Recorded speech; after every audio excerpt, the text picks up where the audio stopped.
The British Museum begs for help over 2,000 lost treasures, but why did they ignore public concerns in the past? Let's read into this more from Byline Times, guys. Let's go.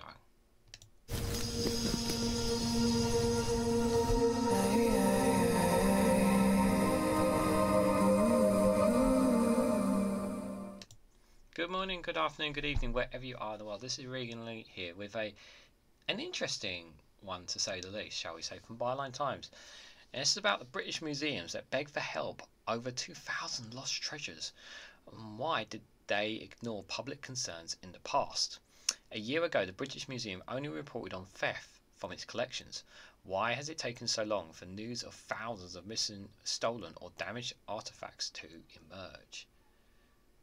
These treasures, and they're very, very important. Now, before I want to go any further, let's clarify something here, and I want to put this on the record before anybody jumps on me with this, because I know if anyone watches this, they will know that Britain has a lot of things, a lot of artifacts, a lot of art and stuff that, quite frankly, we don't deserve to have. We have no right to, because we practically stole them from nations when we were part of the British Empire.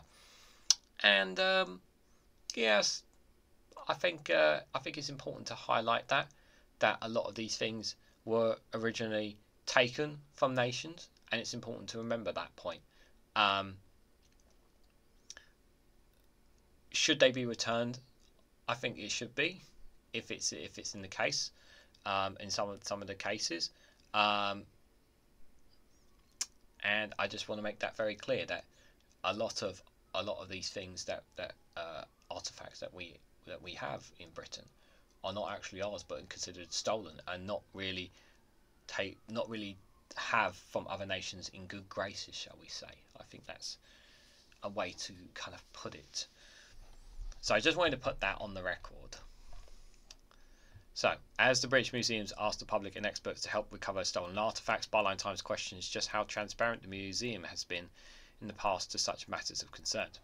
In a Freedom of Information request in 2022, asking for information on the number of reported thefts and attempts thefts in the British Museum has had over the past 10 years.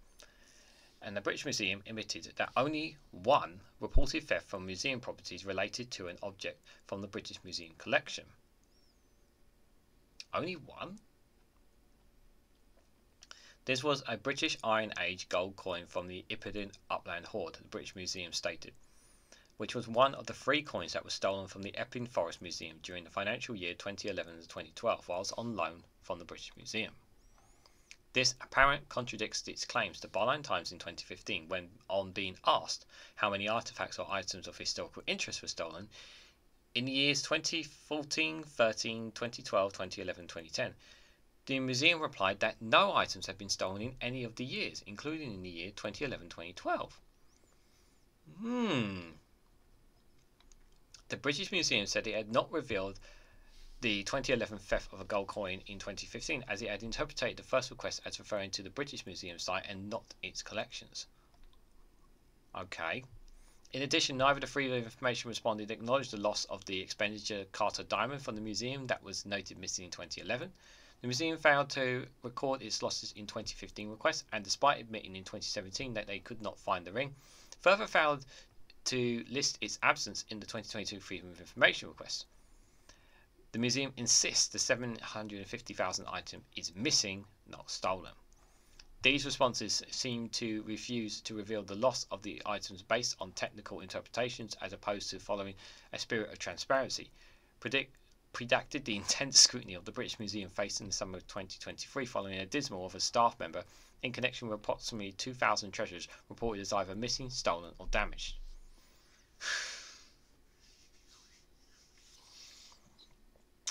When things go missing or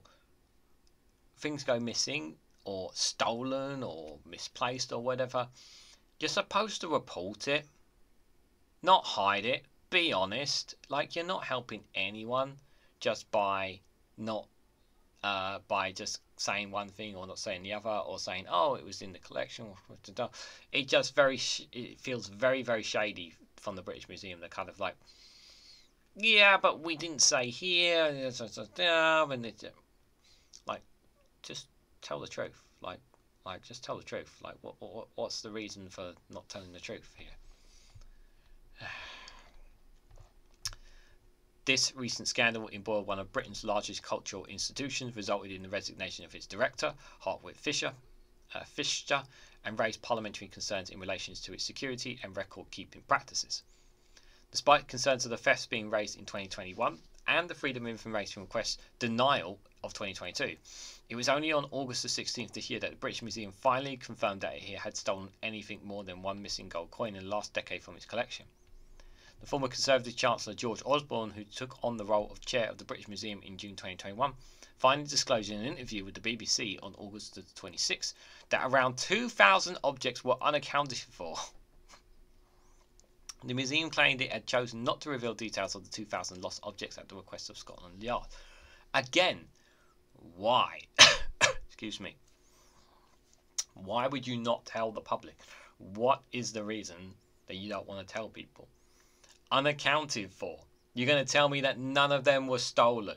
You're going to tell me all of them were misplaced somewhere. Oh, they just happened to be in the back of a truck somewhere.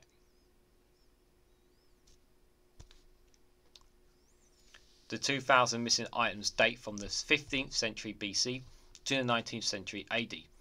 Their thefts are believed to have been taken over a substantial period predating the current year, with some resurfacing on eBay and selling from well below their estimated values. Antiques dealer Igari Grattrell, who had reported suspicion of an object for sale online, claimed that in 2021 the museum director Hartwig Fisher assured him that all objects were accounted for. They were all accounted for.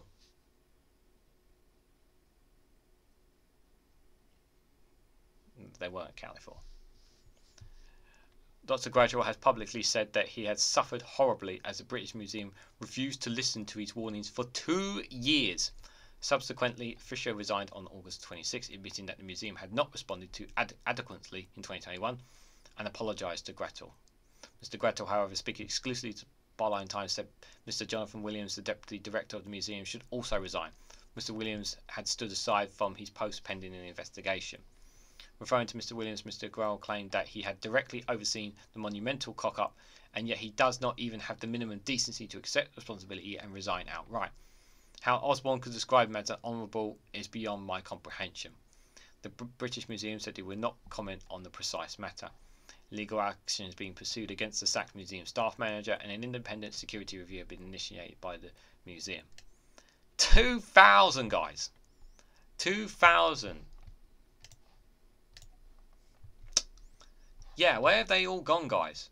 They've just happened to just, misplaced. Disappeared. No, they weren't stolen.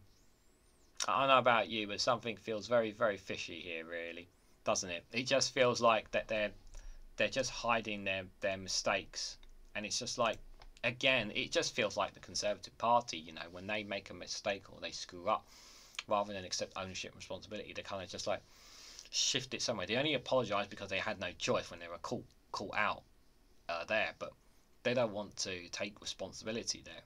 But yeah, questions need to be asked. These are highly valuable artefacts, and 2,000 have gone missing. Yeah, questions need to be asked, guys. But what do you think? What do you make of these artefacts? How does 2,000 go missing but not actually be put on the Freedom of Information Request is beyond me, guys.